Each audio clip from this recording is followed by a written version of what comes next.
দৌলতদিয়া ফেরিঘাটের বাস দুর্ঘটনার সকল শহীদদের রুহের মাগফিরাত কামনা করছি এবং কি শহীদদের পরিবারের প্রতি সমবেদনা প্রকাশ করছি। বিসমিল্লাহির রহমানির রহিম। এই ভিডিওটা মেরা আগে দিতাম, আমাদের দেশের এলাকাতে কারণ ছিল না, তাই ছাড়তে পারি নাই। প্রিয় দর্শক, এই বিষয়টা নিয়ে অনেকে অনেক কথা বলতেছেন, তো আমি সর্বশেষ এইটার দোষ দিব সরকারের অব্যবস্থাপনা এটার জন্য দায়ী। সেটা কীভাবে আমি একটু বলি। আচ্ছা, সরকার কি এমন একটা নিয়ম করতে পারতো না যে বাস, প্রাইভেট কার সব যাত্রীবাহী যেহেতু গাড়ি আছে, সমস্ত গাড়ি ফেরি পল্টনে ওঠার আগে সমস্ত যাত্রী নিচে নামায় দিব এবং শুধু খালি বাস, খালি প্রাইভেট কার ফেরিতে উঠবো। যদিও দুর্ঘটনা ঘটে, কোনো গাড়ি নদীতে পড়ে যায়, তাহলে খালি বাস ফেরে দেব, কোনো সমস্যা নাই।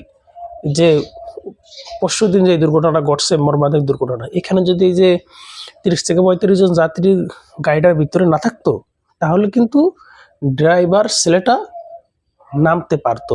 কিন্তু ড্রাইভার ছেলেটা সর্বোচ্চ চেষ্টা করতে যায় ও কিন্তু ঘাতকের মতো পালায় নাই। যদিও ওর দোষ থাকতে পারে, হয়তো ও শুনছি উনি নাকি হেল্পার, তাহলে ও হেল্পার হিসাবে এরকম রিস্কের জায়গায় ওর গাড়ি চালানো উচিত হয় নাই। তারপরও ও কিন্তু যথেষ্ট চেষ্টা করতে যায় ও নিজে মারা গেছে, নিজের জীবনে তোয়াক্কা করে নাই। ও নিজেও মারা গেছে, ওর সাথে যাত্রী যারা আছে তারাও মারা গেছে। ও কিন্তু পলায় নাই। ও কিন্তু একটা জিনিস ভাবছে যে আমি হয়তো বেঁচে যাবো, কিন্তু আমার এতগুলো যাত্রী কোথায় যাবে, এরা তো মারা যাবো, তাহলে আমি যে মরি, চেষ্টা করে মরি, এদের বাঁচলে এদেরকে নিয়ে বাঁচবো, মরলে এদেরকে নিয়ে মরবো। সেরার পরিকল্পনা হয়তো এমন ছিল। তো সেই সুবাদে সেরায় মারা গেছে, এখানে দোষ দেওয়ার কিছু নাই। কিন্তু দোষ হয়েছে সরকারের অব্যবস্থাপনা। সরকার কিন্তু একটা নিয়ম চালু করতে পারতো, করে না। তা আমি আগামী দিনের জন্য সরকারকে বলবো, অবিলম্বে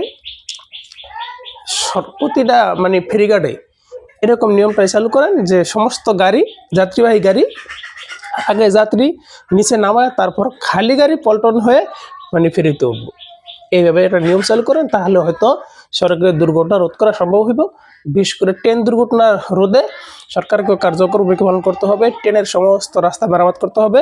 যেসব রাস্তা ঝুঁকিপূর্ণ, ওইসব রাস্তায় ট্রেন চলাচল বন্ধ রাখলেও এমনকি ভালো। মানুষের জীবন বাঁচতে হবে আগে, তারপর হইল গাড়ি ঘোড়া সাশ্রয়ী পথ চলা।